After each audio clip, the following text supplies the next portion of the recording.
ہے، ہمارے اندر سننے کا شوق ہے، عمل کا جذبہ نہیں۔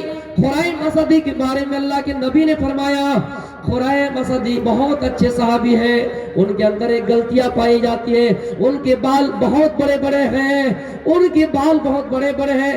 کانوں میں آواز گونجی، خرائم مسدی سے اللہ کے رسول ناراض ہیں۔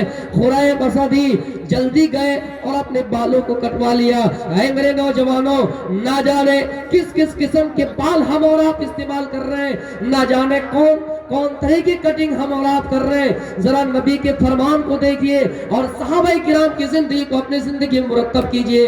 خرائم مسدی کے کانوں میں آواز گئی، فوراً اس پر عمل کر لیا، آمنا صدقنا، فوراً اس کے اوپر عمل کر لیا۔ لیکن ہم اور آپ ہیں، ہم نے سیمانچل میں 10 سالوں سے تقریریں سنی، ہم نے سیمانچل میں بہت دنوں سے تقریریں سنی، بہت دنوں سے یہاں جلسے جلوس ہو رہے، لاکھوں کروڑوں خرچ ہو رہے ہیں، یہاں لاکھوں تعداد میں لوگ آ رہے ہیں، لیکن ہمارے اندر تبدیلیاں کیا آئی، ہمارے اندر چینجنگ کیا ہے، ہمارے اندر رد و بدل کیا ہوئے ہیں۔ میرے بھائیوں، آج بھی شادیوں کے موقع پر اور شیر شابادی برادریوں کی شادیوں کے موقع پر ڈی جے گانے بازی گائے جائیں گے۔ میرے پیارے ساتھیوں، اللہ کے نبی صلی اللہ علیہ وسلم نے پیشین گوئی کی، آپ نے فرمایا اور سخت وہی سنائی کہ جب ڈی جے گاجے بازیاں ہو جائیں گے، جب لوگوں کے گھروں میں آلات آ جائیں گے، جب ڈی جے اور گانے باجے سب عام ہو جائیں گے، تو لوگوں تمہارے پاس اللہ رب العالمین کی طرف سے ایک دردناک عذاب آئے گا۔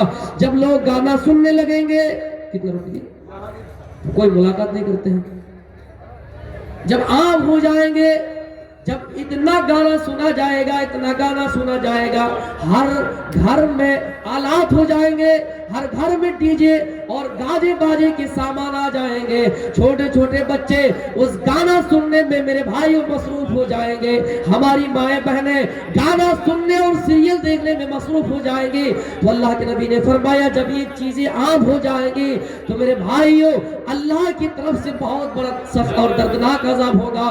آسمانوں سے پتھروں کی بارش ہوگی، آسمانوں سے پتھروں کی بارش ہوگی، اور اس امت کو سور اور بندر بنا دیا جائے گا، شکلیں بدل دی جائے گی۔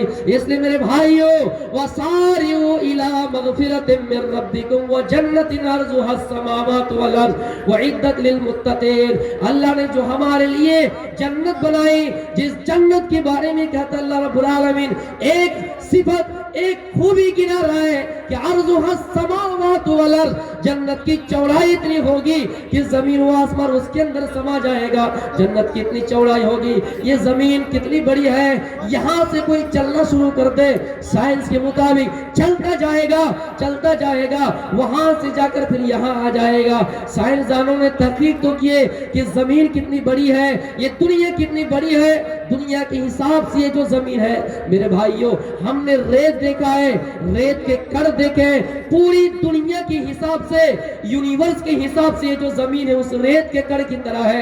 اب بتائیے دنیا کتنی بڑی ہوگی، یہ کائنات کتنی بڑی ہوگی، اب جنت کتنی بڑی ہوگی میرے پیارے ساتھیوں، جنت کتنا کشادہ ہوگا۔ تھوڑی دیر کے لیے کہا جائے موہنا چاندپور میں ہونے والے جلسہ، ان کی خوبی بتاؤ، ان کی خوبی گنائے جائیں گے۔ یہاں مولانا توحید عالم سلفی آئے، بہت تقریروں کے میدان میں جمع ہوئے رہنے والے خطیب، میرے بھائیوں جو سیمانچل میں ریڑھ کی ہڈی کی حیثیت رکھتا ہے، اور آج یہاں میں اعلان کرتا ہوں اگر کوئی جلسے لائن میں میرے کوئی استاذ ہے، میرے کوئی استاذ محترم ہے تو مولانا توحید عالم سلفی ہے، جنہوں نے شرک و بدعت کے خاتمے پر تقریریں کیے اور بہت سارے لوگوں کو جاگروک کیا۔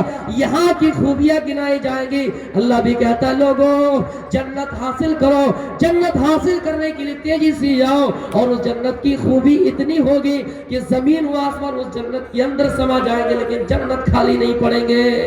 جنت کی خوبیوں میں ایک خوبی اللہ رب العالمین گنائے کہ جنت کی خوبی ہے، جنت اتنے بڑے پیمانے پر ہوں گے کہ میرے پیارے ساتھیوں جنت میں زمین و آسمان سما جائے۔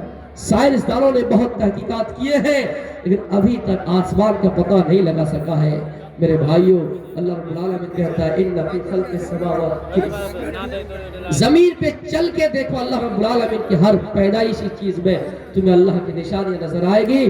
میں یہی سے تقریر ختم کرتا ہوں، یہ چلتے چلتے کہوں گا کہ ہمارے ہندوستان کے حالات کچھ اور سمت کی طرف جا رہے ہیں. اس لیے مسلمانوں ہمیں عقل مندی اور تکبندی سے کام لینا چاہیے. جو ماحول ہمارے اندر یہاں ہوا ہے اللہ رب العالمین سے دعائیں کرتے رہنا ہے کہ اللہ رب العالمین ہمارے جو حالات ہمارے ملک میں ہے انہیں سازگار کر دے. اور جو ہم اور آپ اللہ رب العالمین سے یہ کہہ رہے ہیں اور ناامیدی کا اظہار کر رہے ہیں کہ اللہ رب العالمین ہمیں لگتا ہے کہ غیر مسلم بننا پڑے گا, اسلام لگتا ہے مٹ جائے گا, نہیں. اللہ رب العالمین کا فرمان ہے وَلَا تَهِنُوا وَلَا تَحْزَنُوا وَأَنْتُمُ الْأَعْلَوْنَ إِن كُنتُم مُؤْمِنِينَ. مسلمانوں تم ہی سر بلند رہو گے, تم ہی بادشاہ بنو گے, شرط ہے اپنے اندر ایمان پیدا کر لو. ہمیں وقتی طور پر لگتا ہے کہ اسلام مٹ جائے گا, اسلام کو مٹا دیا جائے گا, نہیں میرے بھائی, اسلام مٹنے والا نہیں ہے. یہ جو رات کی تاریکی ہے صبح جیسے ہوں گے سورج نکلے گا اور یہ رات کی تاریکی ختم ہو جائے گی, یہ اندھیرا ختم ہو جائے گا, یہ اندھیرا مٹ جائے گا. اسی طرح باطل طاقت ہمارے سامنے ضرور ہے, لیکن ہم اگر اپنے اندر ایمان پیدا کر لیں, ہم اپنے حالات کو بدل لیں تو انشاءاللہ یہ باطل طاقت ہمارے اندر سے ہٹ جائے گی. سورج سے یوں آنکھ ملانا مشکل کیا ناممکن ہے, سورج سے یوں آنکھ ملانا مشکل کیا ناممکن ہے, دنیا سے اسلام مٹانا مشکل کیا ناممکن ہے. چلتے چلتے آخری بات, عقبہ بن نافع نے جس طرح میرے بھائیوں جذبہ دکھایا تھا کہ انہوں نے اپنے گھوڑے کو سمندر پر ڈال دیا اور پھرتے جذبہ جب آیا انہوں نے ایک بات کہی کہ اللہ اگر راہ میں سمندر حائل نہ ہوتا, میری راہ میں سمندر حائل نہ ہوتا تو جہاں تک جاتا اسلام کا پرچم لہراتا جاتا, تیرا نام بلند کرتا جاتا.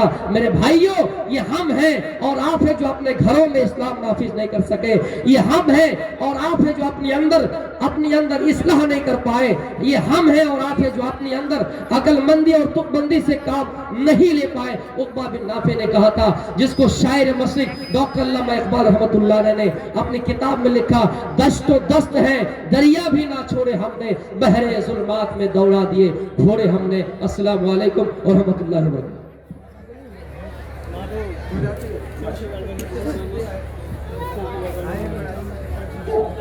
جزاکم اللہ خیر الجزا.